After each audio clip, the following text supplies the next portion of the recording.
So when I say that the model for DNC chair is Ron Brown, who in 1990 through 92 really said, I'm in charge of the Democratic Party. Like, I'm going to tell the donors, here's what we're doing. I'm going to tell the potential presidential candidates, here's what we're doing. I'm going to tell our interest groups, here's what we're doing. Because I'm the chairman of the Democratic Party. You had Jamie Harrison do an interview over the weekend, just the party dance here, basically saying they didn't respect me enough. No one listened to me. It's like, take charge, dude. If you want to run for the job, take charge. Ask people who the chair of the DNC is. All these groups collecting all this money, every dollar they collect that's not going towards rebuilding the party is a waste. And so if it's not Ken Martin, that's by the way the name of the guy who's the chair of the DNC, who's supposed to take charge of this? Schumer or you know what I'm saying? Like you've got Yeah. all these nascent efforts to raise money to do roughly the same thing, which is to do polling to say, yeah, our party went way too far to the left and we have no ideas. Let's talk about solving that. But it just seems to me like they're wasting time. And people say, well, they'll sort it out by the midterms. They're going to do well in the midterms, plenty of time. It just seems like they're wasting this year. Dan, am I wrong? Well, yeah, I mean, I think yes. Well, they are and they aren't, which is you have to have these conversations. You have to have this tension, this frustration, this like, where are this is good, right? I think that there's a two big differences here. When Ron Brown was chair, the DNC could take soft money. So the big money was being funneled into the DNC and they had control over it. And that gave them control over allocating it out in races and infrastructure building. Now it is diffused. It is all over the place. You have, all the different soft money donor tables where they get together. They make you come beg, for your supper. The DNC takes its hard money. It's like Trump, right? The RNC has some of it. Trump Yeah. Inc. has some of it. The library has but Trump is a singular powerful force that controls everything. We don't have that. You're right. When I was at the DNC, Terry McAuliffe, that is in 2003, Terry said to the donors, I don't do the messaging, right? I am putting the infrastructure together, the money together, so that when we get a nominee, he or she, it'll be their message. Whoever wins is the message, but they will inherit money and they will inherit infrastructure and data. And that's, the end of it. And the donors respected Terry enough that they basically got on board.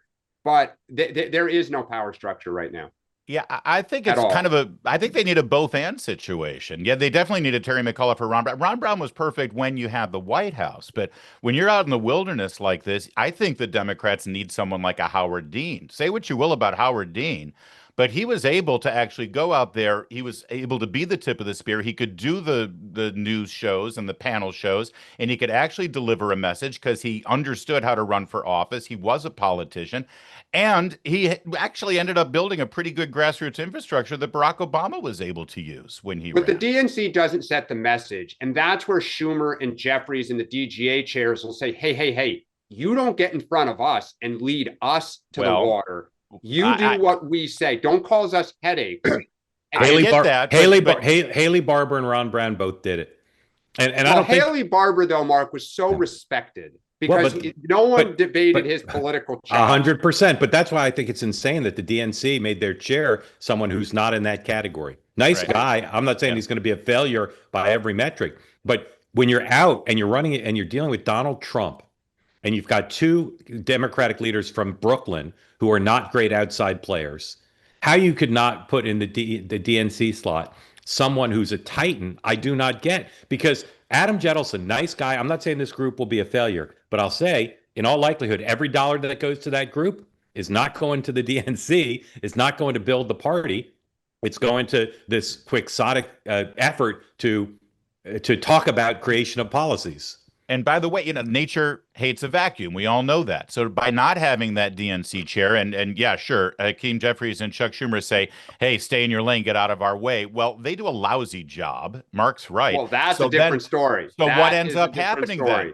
Suddenly, whether you like it or not, David Hogg becomes the face and Right. the voice Yeah. of the party. Correct. Well, You ask they're anybody. not. I mean, if we went outside the Beltway, no one knows who David Hogg is. It's Oh, I I mean, More disagree. more people know who David Hogg is than Ken Martin. oh, 100%. sure, of course, but more. Well, Look, that's the question. Chuck Schumer and Hakeem Jeffries were elected by their colleagues, right? I mean, they were, and they are the face of the party. The problem is they're both terrified of the base. They're absolutely terrified of the base. They have no control. The base controls them versus them controlling the base. Schumer's terrified of AOC, and Hakeem Jeffries is terrified of but here's the other problem with them. They're both from Brooklyn, and when they go on TV, they move nothing. I agree. Because they say nothing. Right. But again, I wish I had the ability to track this every day. I wish I had like an app that tracked this. All these rich Democrats who history suggests will be part of any Democratic comeback are now being offered 17 places to put their millions. Yeah. And I wouldn't, if I were one of the consultants to them, I wouldn't know where to tell them to put the money, but I wouldn't put it at the DNC. Well, that's what they say to them. That's exactly. Yeah. And look, here's the thing though, because if you're in those meetings with Schumer and Jeffries, the problem is when they say, all right, I'm thinking we're going to go say A or B, the caucus freaks out, right? Everyone who's up in 2026 says, God damn it, Chuck, you're going to cause me a huge headache when I go home in August. If you pick a lane, I'm either going to get the progressives going nuts or my donors are going to go nuts. And Schumer, who is super politically smart, goes, shoot, I can't say anything. And that's the box that both of those guys are in. And it's because their colleagues are all terrified. So the answer is get primary, which is what's happening. And that's good. Right. Like what you see? Why don't you subscribe? This is a great opportunity to be part of unique conversations. Just hit the subscribe button. And if you want to watch our events live, go to twoway.tv.